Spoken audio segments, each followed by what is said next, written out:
Locked away for more than 40 years, convicted of raping 2 kids, suspected in the disappearance of a third, 70-year-old Wayne Chapman is now just days away from walking free. His attorney argues he's too old and too sick to reoffend, but there are plenty of people who still have their concerns, especially because Chapman will not have any sort of parole or probation supervision once he's out. In 1977, Chapman was sentenced to 15 to 30 years in prison for raping 2 young boys in Lawrence. After he served that sentence, the state had him civilly committed as a sexually dangerous person. But a few months ago, 2, quote, qualified examiners, as the statute calls them, working with the Department of Corrections, deemed him no longer sexually dangerous, meaning Chapman's release is required by state law. There apparently is no avenue for appeal. But last week, victims advocate and attorney Wendy Murphy filed a petition with the state's highest court arguing against his release. Wendy Murphy joins me now. Good to see you, along with Wayne Chapman's attorney, Eric Tennen. Eric, thank you for being here. Hi. Wendy, my reading of the law is if 2 independent examiners find a person who's been civilly committed to no longer be sexually dangerous, he has to be released. So as upsetting as it may be to you and maybe lots of others, the law is the law, is it not? Well, that's from a Supreme Judicial Court decision, and I certainly respect that. But that doesn't mean that we don't have a right to make sure that the process itself before those qualified examiners made that decision, in fact, follows the law. What process didn't follow the law? Well, several things. And then in a petition, I make a lot of arguments about things that were irregular. What are the core arguments? For my clients in particular, I represent 4 people, victims and others, family members, who were on what's called the victim notification list. That is very clear under the law that they are entitled to 14 days advance notice before Chapman is released. What else? They got a call on Monday Okay. that the guy was going to get out as soon as Tuesday. What else? Well, the appointment of the qualified examiners, What's the matter with that? I think is irregular here.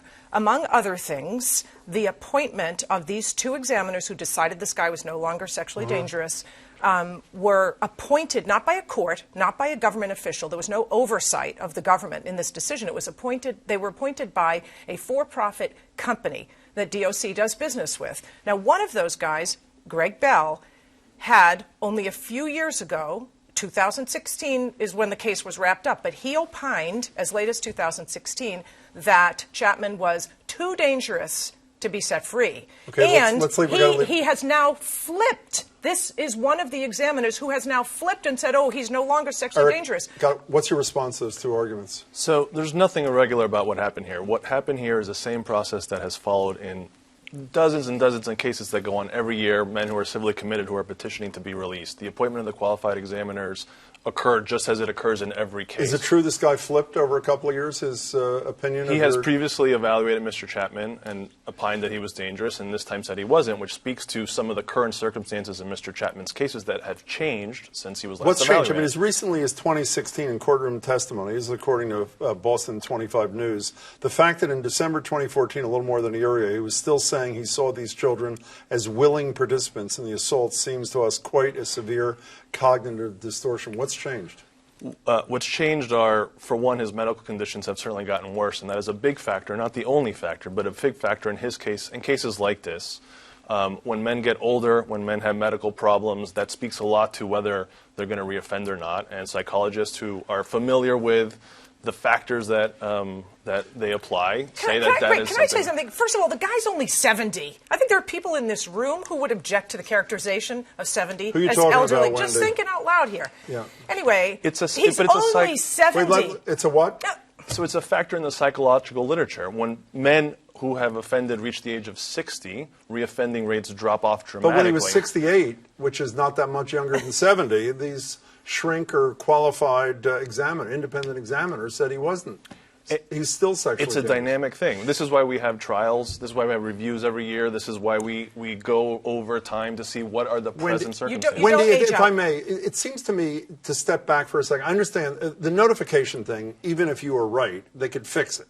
The independent examiner thing is a whole different issue. You think And they're it should be subject to judicial But review. isn't the bottom line, if we can step back, you don't think that a child rapist should ever be released? That if it turns, that essentially if he is convicted, he should be given a life sentence. That's your basic objection. No, is it not? that is not my position for all sex offenders of all time. No, that is my position for this guy. You said he was convicted of raping 2 boys. First of all, there were 4 boys because he got concurrent time on another couple. He did on the They fours, were at yeah. knife point. He got concurrent time for a Providence, Rhode Island case that was wrapped up into this sentence. And he self-admitted to raping up to 100 little boys. Well, that's according to one officer. He That's right. refused treatment. He's been charged He with none. refused He's been charged treatment. with none of those. Is No, that but correct? no. But my point is, while he's charged with and convicted of at least 6 boys, he's admitting which to he up to served 100, and then decades he in jail. refused treatment. So yes. So the problem is these are complicated psychological evaluations, and one of the reasons victims aren't normally involved in this process is because there's an emotional attachment there, and where you're not looking at these things from an emotional point of view, you're looking at objectively. What does the psychological literature say? What do experts who have experience treating and evaluating sex offenders say?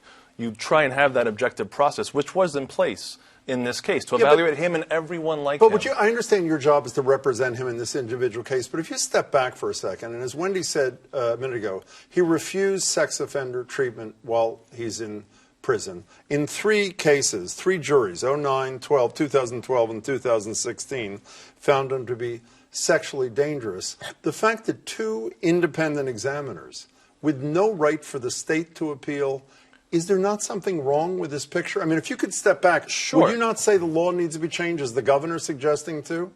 I don't, because it's a process that has worked exactly this way for the countless men who have been civilly You committed think the people who for live decades. next door to him feel that 2 independent examiners should be able to make a decision like this with no appeal? People are released through this process all the time. That doesn't The make difference, it right, Eric.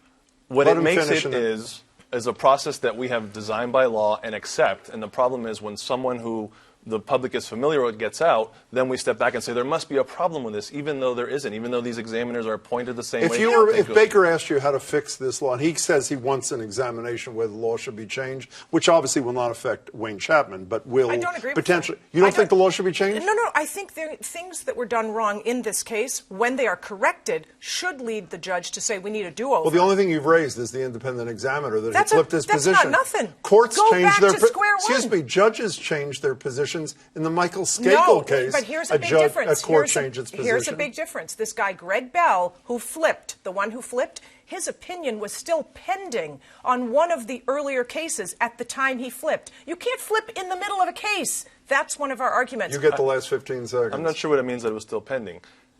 Some doctors evaluate men over time, and sometimes they say he's dangerous, but then circumstance change, and they say now he's no longer dangerous.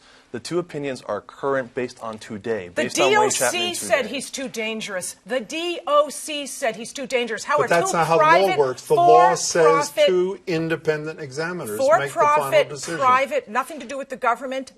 2 people without judicial oversight. Before we go, is your petition the only thing standing in the way of release as of this moment? If you do not succeed, he will be released. Is that not correct? Well, no. Factually. The DA, the Attorney General, and the DOC have all been asked to chime in. So Even we'll though they see. have no statutory vehicle for that. Everybody has a right to be heard under 211.3, which is a special petition right that the regular public has when something this bad has happened and no court has seen fit to say it's acceptable. The Department of Corrections, even though they may not like it, they respect the rule of law, and they know that the process was fair. We got to go. We'll continue this, I'm sure. Wendy Murphy, thank you. Eric, good to see you. much. Thank you very much for your time.